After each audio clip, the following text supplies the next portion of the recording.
두통이라든지 자율신경 장애 증상이라든지 이런 것들이 다 같이 있는데 그 부분에 대한 치료가 또 잘 안 되다 보니까 1년, 2년 오랫동안 고생하시는 분들이 정말 많습니다. 그래서 제가 중요하게 생각하는 거는 이런 관련된 요소들을 다 파악을 해서 치료할 수 있는 거를 치료해 주자. 안녕하세요. 여러분의 뇌 건강 가이드 신경과 전문의 박지현입니다. 어지럼증으로 오래오래 고생하시는 만성 어지럼증을 가지고 있는 분들을 위한 영상입니다. 저희 병원에 오시는 분들 중에서 오늘 소개해 드릴 환자분하고 비슷한 증상을 가지고 오시는 분들이 정말 많아서 그렇게 오래 고생하시는 분들은 오늘의 영상이 꼭 도움이 될 거라고 생각합니다. 많은 분들이 처음에 이석증을 진단받고 혹은 다른 원인의 어지럼증을 진단을 받고 치료를 받았는데도 어지럼증이 완전히 가시지 않고 후유 증상이 있어서 고생하시는 분들이 많고, 그런 분들이 단순히 어지럼증뿐만 아니라 두통이라든지 자율신경 장애 증상이라든지 이런 것들이 다 같이 있는데 그 부분에 대한 치료가 또 잘 안 되다 보니까 1년, 2년 오랫동안 고생하시는 분들이 정말 많습니다. 그래서 그러한 증상을 가지신 분의 사례를 오늘 설명해 드리고, 제가 어떻게 진단하고 어떻게 치료했고 어떻게 좋아졌는지 설명드리면 또 그렇게 고생하시는 분들에게 도움이 될 것 같아서 오늘 영상을 준비했습니다. 저도 환자분들 증상 원인을 정확하게 진단이 안 될 때는 지금처럼 차례차례 시간 순서대로 정리를 해보면 정확하게 진단하는 데 도움이 되는 경우가 많이 있거든요. 차근차근 보여드리도록 하겠습니다. 처음 어지럼증부터 순서대로 설명을 드릴게요. 1년 전에 심한 어지럼증이 생겼는데 아침에 일어나자마자 어지럽기 시작했고, 돌아 누울 때 빙글빙글 돌면서 어지러웠습니다. 가만히 있으면 좋아지는 1분 미만 지속이 되는 심한 어지럼증이고, 구토 증상이 있어서 근처 병원에 가서 이석증 진단을 받고 이석 정복수를 시행받았습니다. 치료받고 얼마 지나지 않아서 증상은 다 좋아졌다고 했고 이후에 큰 문제가 없었습니다. 이제 6개월 전에 두 번째 어지럼증이 생겼습니다. 회사 일이 바빠서 야근을 많이 하고 스트레스가 많았고 피로가로 운동이 부족했고 커피를 많이 마시게 되었습니다. 잠이 평일에는 적게 자고 주말에 많이 자는 불규칙한 잠을 자게 되었고, 바쁘다 보니까 끼니를 잘 못 챙기는 경우도 많았다고 했습니다. 이때 지난번하고 비슷하게 아침에 일어나자마자 심하게 빙글빙글 도는 어지럼증이 생겼죠. 즉 이석증이 재발했던 것이었죠. 이석증이 재발해서 역시 이석 정복수로 치료를 받고 심한 어지럼증은 좀 좋아졌는데 이후에 잔잔한 어지럼증이 남아가지고 고생을 하기 시작했습니다. 잔잔한 어지럼증은 매일매일 어지럼증이 있었고 활동할 때 확 심해지기도 했지만 좀 왔다 갔다 하는 양상이었습니다. 약간 빙글빙글 도는 느낌도 있었지만 그냥 띵하게 어지러운 느낌도 있었고, 좀 지나니까 서서히 회복되다가 또 다시 나빠지다가 이런 것들을 자꾸 반복을 했었습니다. 병원에 계속 다니면서 치료를 했지만 이 어지럼증이 잘 가시지 않아서 어지럽다 보니까 바깥 활동이 점점 줄어들기 시작했습니다. 꼭 필요할 때 회사 출근할 때만 밖에 나가고 그 외 시간에는 집에 있으면서 누워있는 시간이 점점 증가를 했고, 밤에 잠도 잘 안 와서 수면 시간도 줄어들었고, 두 번이나 심한 어지럼증이 있었고 이후에 잔잔한 어지럼증이 있다 보니까 어지럼에 대한 두려움이 되게 커졌다고 했습니다. 지속 지각 체위 어지럼, 저는 만성 후유 어지럼증이라고 표현을 하는데 이런 후유 어지럼 상태가 생겼던 것이었죠. 이때 이후부터 또 다른 증상들이 생기기 시작했습니다. 병원에 오기 5개월 전부터 뒷목이 막 아프기 시작했고, 머리도 아프고 메스꺼운 증상, 불안, 두근거림, 호흡 곤란, 전신에 힘이 빠지고 피로, 불면증 증상이 생겨서 점점 심해졌다고 얘기했었습니다. 일상생활에 큰 장애가 있다 보니까 회사를 휴직을 하면 좀 좋아질까 싶어서 휴직을 하고 집에서 쉬었는데 활동량이 더 줄어들고 주로 집안에서 생활을 했습니다. 휴직을 하고 집에서 쉬었지만 어지럼증은 더 나아지지 않고 밖에 나가서 몇 걸음만 걸어도 심한 어지럼증이 생겨서 되게 힘들었다고 환자분은 얘기하셨습니다. 저한테 오기 2주 전에 또 아침에 자고 일어나서 심한 어지럼증이 생겨서 드디어 이제 병원에 오게 되셨죠. 그 사이에 또 몇몇 병원에 가서 치료 받았는데 치료 받으면 약간 낫는 듯 하다가 완전히 낫지는 않고 자꾸 반복이 되고, 이런 불안한 증상이라든지 수면장애 이런 증상은 더 심해졌습니다. 저희 병원에 오셔서 제가 진찰을 해보니까, 저희가 신경학적 진찰이라고 하는데 약간의 균형장애는 있었습니다. 일자걸음 할 때 좌우로 흔들리는 것, 비틀거리는 증상이 있긴 했지만 크게 심하게 다른 문제는 없으셨고, 비디오 안진 검사를 했을 때는 명확한 안진이 보여서 수평 방구리관 팽대불운정 이석증을 진단했습니다. 안진 검사 결과를 보여드리도록 하겠습니다. 처음에 오른쪽으로 돌아 누웠을 때 약간의 안진이 보이는데, 이때 화면의 오른쪽, 즉 환자 기준으로는 왼쪽으로 튀는 안진이 보였고, 왼쪽으로 돌아 누웠을 때는 더욱 큰 안진이 오른쪽으로 튀는 안진이 보였습니다.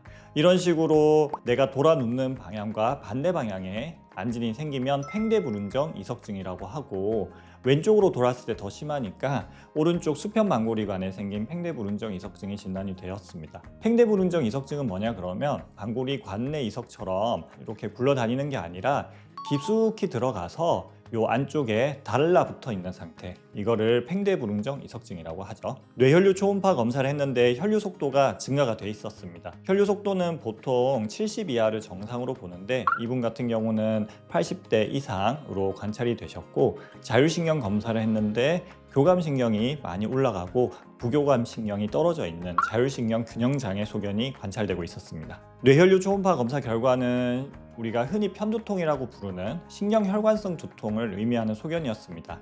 뇌신경과 혈관이 예민해지고 과민해지고 혈관이 확장되어 있고 부종이 있다는 걸 의미를 했고요. 자율신경 검사에서는 교감신경의 과항진, 그리고 엑스레이를 찍어보니까 일자목이 관찰이 됐고, 만져보니까 목 근육이 딱딱하게 굳어 있는 것이 확인이 되셨습니다. 그래서 이분이 지금 명확하게 있는 건 이석증이 있고요. 그 외에 나머지 증상이라든지 검사 결과를 고려해서 재발성 이석증, 만성 후유 어지럼, 그 외에 신경혈관성 두통, 긴장성 두통, 자율신경 장애, 그리고 불면증, 이렇게 진단을 내렸습니다. 이분의 증상이 왜 빨리 좋아지지 않았냐? 이석증이 재발하는 것도 문제였지만 이런 여러 가지 이상들이 같이 있었기 때문에 치료가 빨리 되지 않고 증상이 오래 지속되었던 것이죠. 이러한 원인들이 각각 독립적으로 있는 건 아닙니다. 처음에 시작한 거는 이제 재발성 이석증이 되는데, 이석증이 자꾸 재발하다 보니까 어지럼에 대한 두려움, 공포심이 커지니까 만성 후유 어지럼증이 생겼습니다. 또 이분은 어지럼증 때문에 바깥 출입을 안 하니까 균형 감각이 더 떨어지고, 예전에는 머리가 흔들리는 감각이었다면 이석증 이후에는 흔들리는 감각이 어지럽다고 느껴지는 거죠. 이걸 만성 후유 어지럼증이라고 합니다. 그래서 원래 좀 체질적으로 신경혈관성 두통 어지럼, 즉 과민한 뇌를 가지고 있었으니까 이게 이석증도 자주 재발하게 만들고요.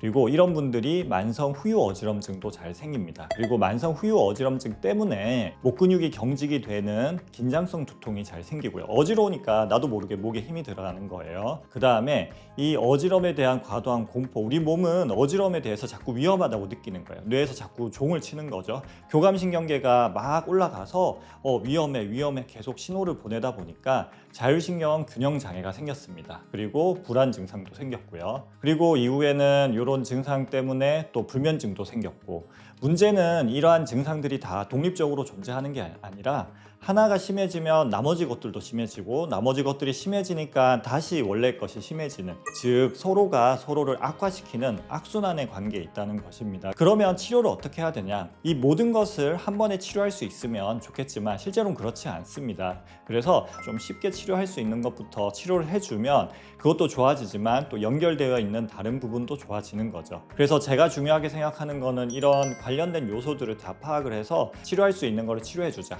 그렇게 생각을 했었습니다. 이분도 그렇게 진행을 했고요. 그러면 치료를 어떻게 했냐? 일단 이석증은 명확하게 있었기 때문에 병원에서 이석증 교정 치료를 했습니다. 그 다음에 그것만으로는 완벽하지 않을 수 있어서 집에서 하는 자가 운동 교육을 했습니다. 특히 이분은 팽대불운정 이석증이어서 병원 치료로 한 번에 다 좋아지기는 사실 쉽지 않습니다. 그리고 이 어지럼이 위험하지 않다고 확실하게 설명을 드렸습니다. 반복적으로 어지럽고 머리가 아프다 보니까 어지러움 증상에 대한 공포가 엄청 심한 상태였는데, 거기에 대해서 안심을 시키고 일상 활동이라든지 산책을 많이 시켰고, 목에 힘주지 말고 수면 습관에 대한 교육을 했습니다. 그리고 세로토닌이랑 혈관순 두통약, 이런 약물 치료를 시작을 했고요. 비타민 D 영양제 처방했고 커피를 중단시켰습니다. 일주일 있다가 병원에 다시 오셨습니다. 이석증 어지럼은 치료했으니까 이제 꽤 좋아진 상태이나 그 전부터 있었던 만성 어지럼은 아직 좀 남아 있었고 두통이나 불안도 있었습니다. 잠은 이제 조금씩 잘 자기 시작했습니다. 수면에 도움이 되는 안정제도 제가 처방을 해드렸었거든요. 대신에 좀 졸림이나 무기력한 증상을 호소하셔서 약을 조정했고, 안진검사를 다시 해보니까 이석증은 약간 남아 있어서 이석증 교정 치료를 했고, 이제는 이석증 습관화 운동을 시행시켰습니다. 목이 계속 아프고 근육이 경직돼 있어서 신경차단술 통증 주사를 했고, 물리치료도 시행했고, 운동을 더 많이 할 수 있도록 격려를 드렸습니다. 그리고 또 2주 있다가 세 번째로 병원에 오셨습니다. 이제 이석증 어지럼은 없어진 상태였고, 비디오 안진 검사를 해보니까 이석증은 모두 좋아진 상태였습니다. 대신에 습관화 운동은 혹시 모르니까 1, 2주 더 하라고 교육을 해드렸고, 만성적으로 있던 어지럼도 꽤 좋아져서 50% 정도 줄었다고 이야기했습니다. 그리고 운동은 산책이랑 등산 그리고 자전거 타기 또 시작을 했다고 했습니다. 치료 전에는 밖에서 산책할 때도 어지럼이 있어서 좀 여의치 않았는데 생각보다 빨리 운동 기능을 회복을 하셨고요. 그리고 먹는 약은 일단은 줄이지 않고 계속 복용을 시켰고, 목은 아직도 좀 굳어있고 아픈 게 있어서 주사 물리치료 했습니다. 이때쯤부터 특히 운동이 많이 중요해서 처음부터 강조하긴 했지만 운동을 계속 교육을 시켰고, 전정 재활 치료를 교육해서 열심히 시작을 했습니다. 한 달 후에 4차 방문 시에 평가를 해보니까 어지럼은 이제 거의 다 좋아져 있었고 정말 약간만 남아서 일상생활에 크게 지장 없을 정도였습니다. 두통도 마찬가지로 거의 다 좋아졌고 운동은 잘 하고 있다고 이야기했습니다.